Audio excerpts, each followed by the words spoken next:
Hello, y'all, and welcome back. So, we're talking about deontology, which is focused on the idea of duty or rules.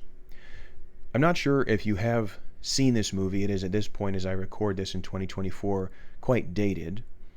But I'm curious to know if you have seen the movie Captain America Civil War. If you have, you'll be familiar with the plot that I describe here. If you haven't, here's a quick summary. So, in Avengers 2 Age of Ultron, Ultron, this supercomputer run amok, decides to destroy the world by dropping a small country on it. That's the best he can come up with, supercomputer, but he decides to drop a country on it. And the Avengers, of course, spring into action to stop him, and there's this climactic battle scene where they do in fact stop him, and they save him, or they save the world rather, they prevent him, save the world, from dropping the small country of Sokovia onto the world and destroying it. But in the climactic battle where they stop Ultron, there are some civilian casualties, some innocent people die. And the mother of one of these civilian victims confronts Iron Man Tony Stark backstage after a talk he gives. And she shows him a picture of her son, who's passed, and says, "This is my son, he died in Sokovia, and you're responsible." And Tony Stark is convicted. He believes that she is right, that they are responsible, at least partially responsible. And so he decides to sign what's known as the Sokovia Accords, which is this written agreement that the Avengers cannot act in any capacity in any global emergency, any Avengers level threat, unless and until the United Nations agrees that it's okay for them to do so. And a number of the Avengers agree with him and they sign on to the Sokovia Accords. One Avenger who disagrees is Captain America. And Captain America says, in effect, I was literally created to save lives. I was created to save innocent lives from being lost. And if I see some innocent lives that need to be saved, I'm not going to wait around until, respectfully, a bunch of old men get together and vote and decide that it's okay. By that point, it will be too late. I'm going to spring into action and save those lives. I will not sign the Sokovia Accords. It's a bad idea morally. And a number of the Avengers side with him. And the Avengers split over this and enter into the civil war that is in the title of this movie. Now, as the film goes on, you see the split between Iron Man and Captain America and the other Avengers goes much deeper than this, but at least that's the initial premise.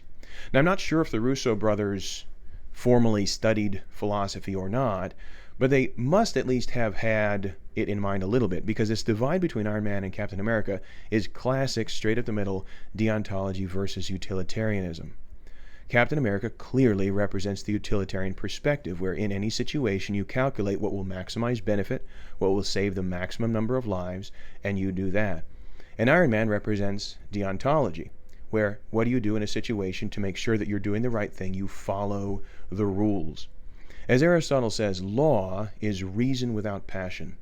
We are in possession of reason, which calculates the right thing to do. And we make rules because we say, look, the last time I was in this situation, I wish I had done this. Or I've been consistently in situations like this, and in retrospect, in hindsight, clearly the right thing to do was that. So, the next time we're in a situation like that, we're going to do that. And so you get in that situation and you have feelings and emotions that are pulling you this way and that way, and maybe you're hungry or tired, or you're not thinking clearly, you don't need to worry. You reach into your back pocket, you pull out the rule you have already written down mentally for yourself, what you're going to do in that situation, and you apply it. And it turns out most of the time to be the right thing. Law is reason without passion.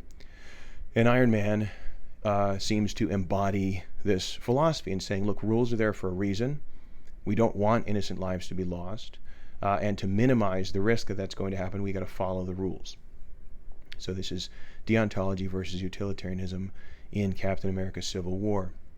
The godfather of modern deontology is Immanuel Kant, whose dates are 1724 to 1804. So he's a late 18th century thinker, although he does write a little bit in the beginning of the 19th century.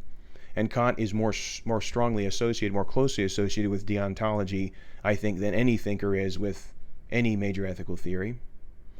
And Kant writes in his book Groundwork for the Metaphysics of Morals, he begins by kind of advancing a subtle critique of earlier deontologists that we have looked at, namely the Stoics.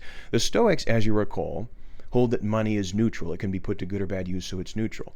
And so too for health, friendship, beauty, all forms of success. Indeed, absolutely everything is neutral, except for virtue and vice. Virtue alone is good because it cannot be put to bad use, and vice alone is bad because it cannot be put to good use.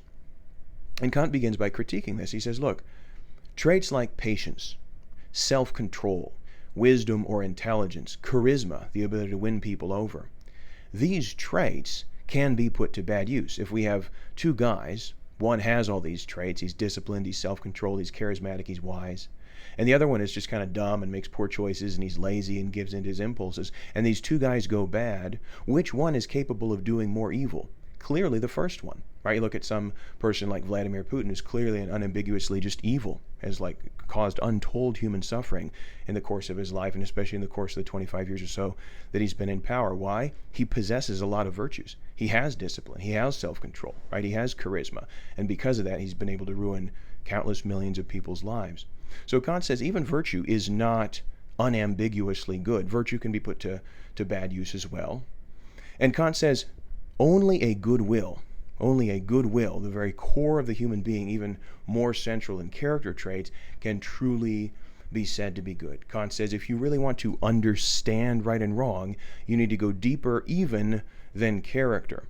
So in the utilitarianism module, we looked at this kind of four-tier level of moral analysis, where the utilitarian looks at the results. Most people, you and I, would look at the action type. A virtue ethicist, and we'll look at virtue ethics next module, would look at the character, and Kant says you go even deeper than character to the will. Specifically, in analyzing someone's moral quality at the level of will, you analyze what he calls the maxim that their will has when it performs an action, when it acts. Maxim is a short statement or phrase expressing a principle, and we capture a lot of it. It's not an exact kind of one-to-one definitional transition, but we capture a lot of it in our modern notion of intention. I'm not saying these are the same concept, I'm just saying they're roughly analogous. So in the next video, we're going to kind of unpack this, and we'll look at a kind of Kantian way of analyzing ostensibly identical moral actions. So I'll see you then. Thanks.